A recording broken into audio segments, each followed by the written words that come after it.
So today I'm going to be reviewing the Fear the Walking Dead Season 7 finale, and I guess I'm going to be a bit of a downer on this one.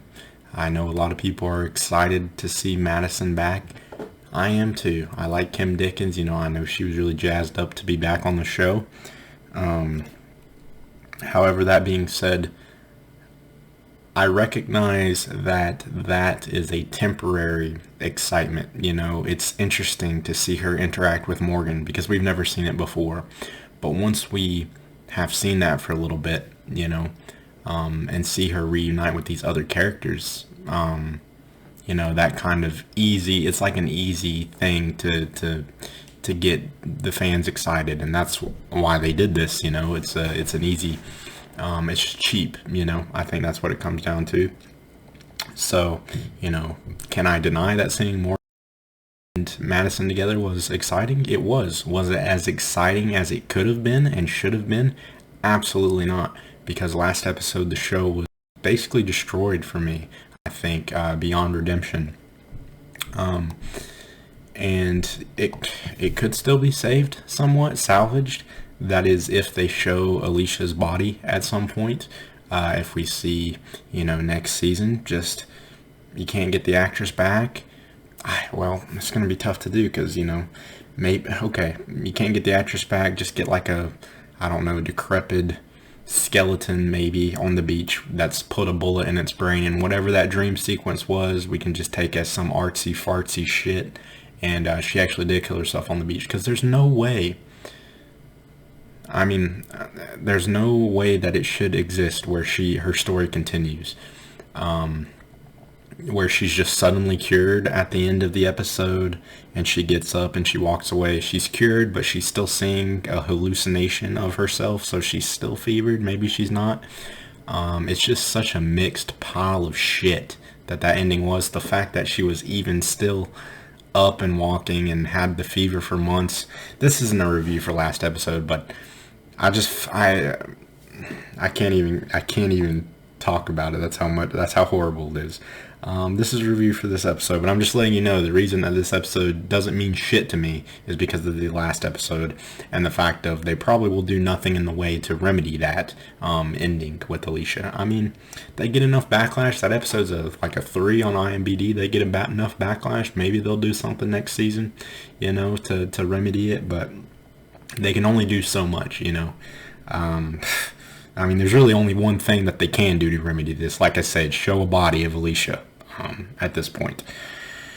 Okay, anyway. I don't have anything elaborate for this episode. I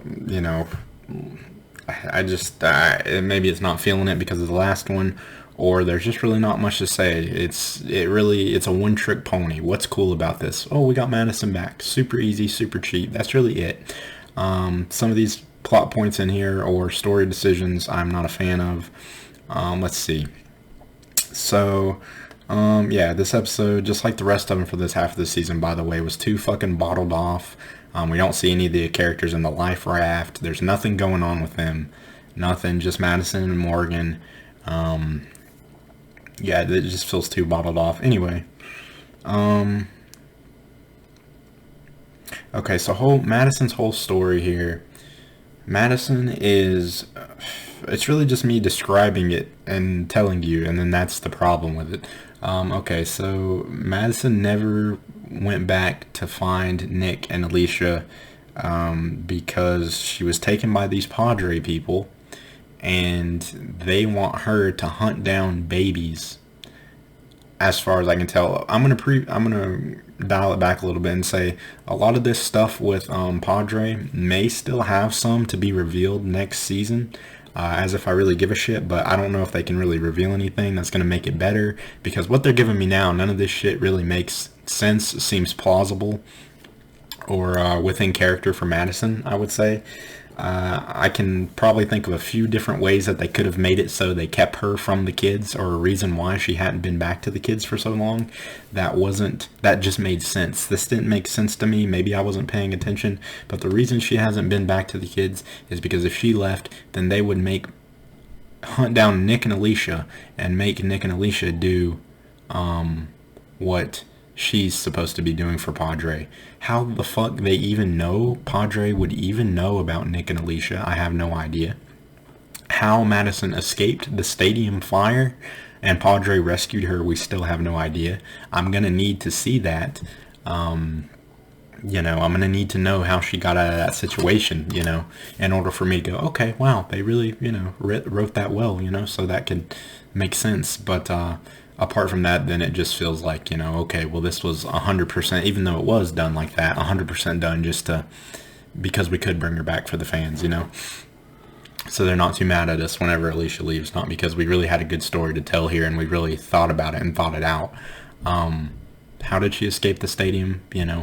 Why didn't she go back to Nick and Alicia or look for them? I still don't get it. Because they could have very easily just made it like, okay, Madison's been looking for Nick and Alicia. She just hasn't been able to find them, quite simply, But no, they made Madison seem like a piece of shit, not somebody who cares about her kids anymore. She didn't even go look for them. It's like they have easy shit that they can do that just doesn't have to be terrible. It won't be good, but it doesn't have to be terrible. But the writers just make it fucking about as bad as it can be. So maybe she didn't go back to the kids because she didn't want them to see what she had become, right? Maybe they said that at some point. But even so, like if you made it back to your kids and tried to escape, get out of, it's just such forced, the problem with Fear is such forced, convoluted writing where a lot of these situations and these characters' positions, you really have to overthink, like, why they're doing these things to make them make sense. Like, for example, Strand and Alicia, like, you really have to think and, like, okay, why is Alicia doing this? Why does she care so much? Why is Strand, like, not, with the group now? There's so many things like that are just require so much thought because they feel so forced and are written so poorly.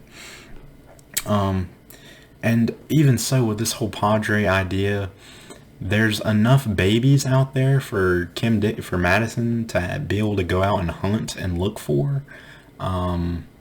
This is the apocalypse. People are very low, on people, let alone partners, let alone, the common sense to say, hey, let's fuck and let's have a baby right now. You know what I mean? Of course, people are probably, I'm not saying people aren't going to have sex in the apocalypse and reproduce, accidentally, but accidentally, come on, man, just you pull out, if you can't find condoms to supply, let's really think about this. So, yeah, there wouldn't be hardly any babies around to kidnap. She's acting like this is a full-time fucking job. So that's why I'm saying there's got to be more to Padre that they just didn't want to reveal, that we couldn't see because they don't have the castings done for it, the setup for it, whatever, whenever Madison's involved with it. Because she works for them, but she doesn't know where they're at, right? She works for them. So I guess they've been blindfolding her and taking her there like that every time. So yeah, a lot of this just falls flat because they're not giving us the whole story, I guess. Maybe there is no more story. I wouldn't put that past them either. It would make more sense. This is gruesome, but something that would be more plausible to me is that the Padre group is kidnapping women, taking them to the Padre, and then, impregnating them and forcing them to have babies. That's dark, but it would be something that makes more sense, more doable. And let's see, I mean, there is some potential there. I do like that. Whatever Padre's trying to do with starting with young kids to raise them up in the new world, maybe there could be some potential with that story. But like I said, this show's pretty unredeemable for me. Madison does some fucking, moves that make you think. Like, it's definitely not the stupidest thing we've seen on Fear. We've seen the bullet split shit on Fear. That was the stupidest thing I've seen in all of Walking Dead. But Madison does a move. I've been playing Dying Light, or I was a few months ago. There's a move where you can spin all around with a heavy weapon. Madison does that move and knocks 3 walkers' legs down. And yeah, okay. You got to question, why are they burying these people in the sand versus just killing them? But whatever. I guess it's kind of unique and gimmicky way burying them in the sand. But yeah, it just felt a little silly, that 3-way kill. And then down, if I'm being nitpicky about it, if everything wasn't so bad, then this little stuff wouldn't be no problem to me. But I'm just kind of picking at scraps here because I don't really have a lot to say about this episode. It was kind of just one note. Madison's back, and she's interacting with Morgan finally. As far as exciting stuff goes, but the story, like I said, with Madison, I've already been over it. But I didn't like what they did there. And I did like the girl kind of trying to trick Morgan and Madison like she was pregnant, and she wasn't. She fell over vines and fucking cut herself up on vines really bad. Yeah, but I'm just being paid. How did these people see out of these fucking masks, by the way? Goodness, it was like a whole potato sack with 2 little holes in it as far as I could tell. But again, this is just me hating on it to hate on it. I usually wouldn't be that critical, but because everything else is so bad. I'm well aware that a lot of the people still that watch Fear, I'm reading the comments and shit, and I'm kind of, I don't know, not pissed off because I liked World Beyond a lot more than most people, and that's fine. But it seems like a lot of the people, of course, that are still watching Fear really enjoy it. So let me know if you really enjoy it. If I don't think, in my personal opinion, I'm being too negative.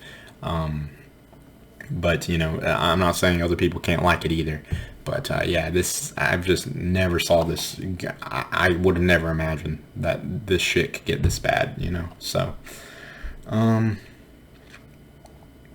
and yeah, the ending, they'll be on a boat again. I don't think that that's Padre. I think that's a vessel to Padre. A lot of people are saying Padre is like an island. We'll see. Hopefully some different environments. I'm so sick of saying Padre or hearing it.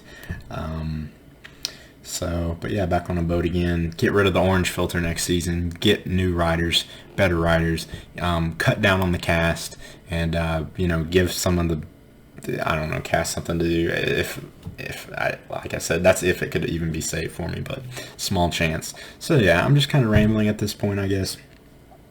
Madison's whole thing, by the way, with forgetting about Nick and Alicia and not caring about them anymore, totally reminds me of Morgan, how he just doesn't give a fuck about anybody at Alexandria anymore, or back in Virginia. Okay. So that's what I got. What do I give this episode as a rating?